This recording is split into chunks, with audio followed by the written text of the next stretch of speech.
What's going on YouTube? This is BMCool247 and here's my GOAT deck format for Yu-Gi-Oh!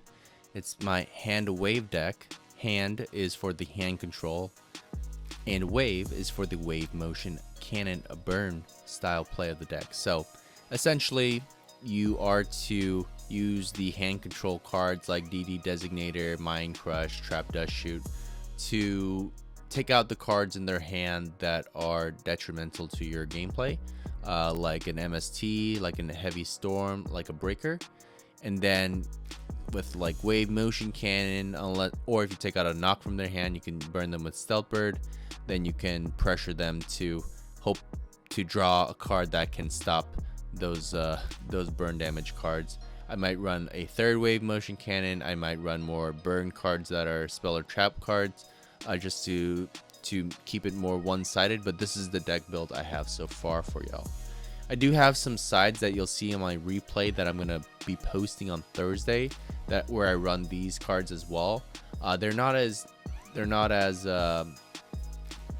something that I really want to run, if that makes sense, in my main deck, but I wanted to put this here because they're cards to definitely consider to go with the theme of the deck. So with that said, let me get into the card by card here. So BLS, because there's lights and darks, a lot of them, so a good defense is a good offense, so that's why you gotta have them in here. Just play them in defense and just banish their monsters. Moths, just for the recovery of the spells, of course, and we're abusing it with Tsukiyomi, so we're abusing these three flip effects and then Mask of Darkness as well.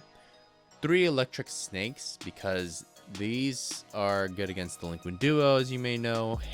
Card Destruction, Dawn Zalug, Spirit Reaper. It's always fun to have them discard this, or you can discard this as your second card for Delinquent Duo, and you just get 2 cards off of it, which is really nice, and you're gonna need that if you're going to be losing 2 cards. So I run 3 of them because everyone else you can play on the field essentially besides this guy. But I run 3 of them for that reason, and he's a light target. Gravekeeper's Watcher. I just like this card for Graceful Charity. I just hate it when people keep going Pot of Greed into Graceful. So I play Gravekeeper's Watcher, so then they just hold on to, or they just throw away one of their trinities. Breaker, in case they have a skill or no, you suck against the skill drain actually. In case they have some maybe Snatch Steal on your BLS or something, but he's just a good utility card. You may consider taking him out and put like a Heavy Storm or something for the skill drain. Yeah, skill drain destroys this deck.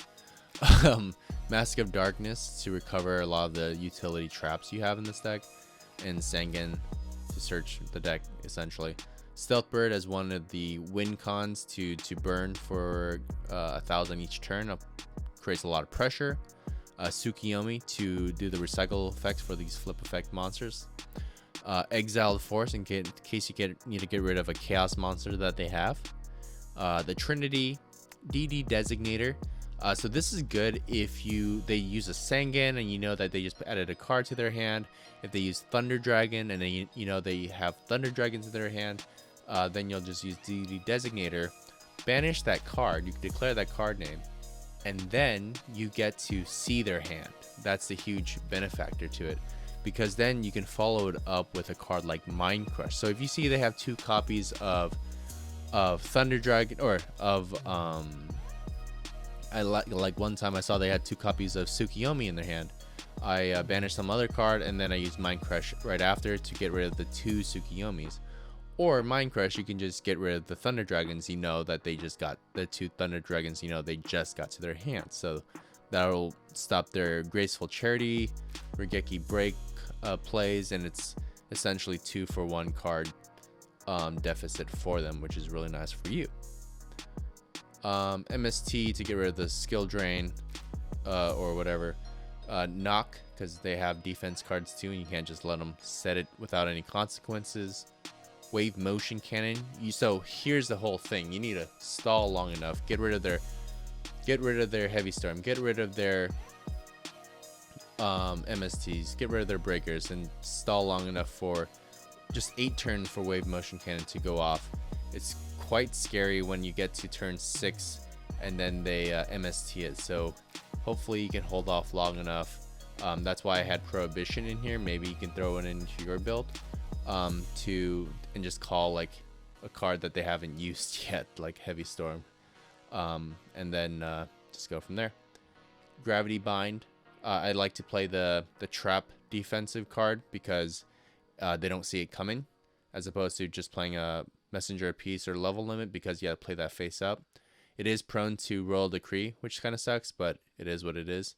Mind Crush is really good when they have multiple copies, and you can discard any card, not just a monster, like Trap Dust Shoot.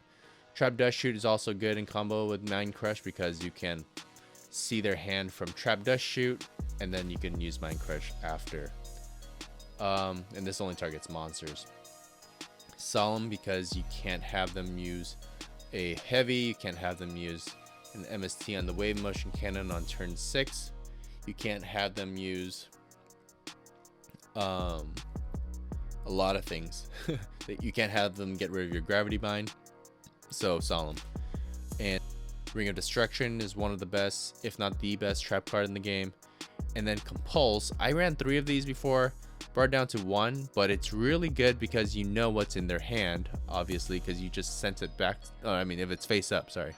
If they had a set card, you don't know. But if they had a face up monster, perfect. And this can be played in response to things. So that's why I like Compulse in here.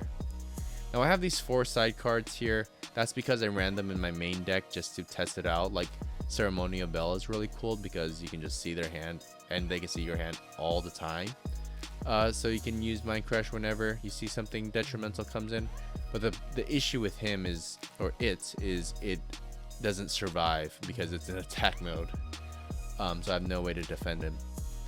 The Eye of Truth is good, but it's slow, and they gain 1,000 if they have a spell in their hand. If they just hold it, then it's kind of like the opposite way of where I'm trying to go with this, so that's why I don't run that. Maybe it'll be good in a hand control deck where you don't care about their life points, like Exodia. Prohibition, so I might build a deck around that actually. Prohibition, you can just call heavy MST, or if you see their hand already and they have one of those, you can just call one of those. Or you can call, like, if they're running like Gravekeepers, you can call like Necro Valley and they can't play a Necro Valley, you know. So this can actually come in handy.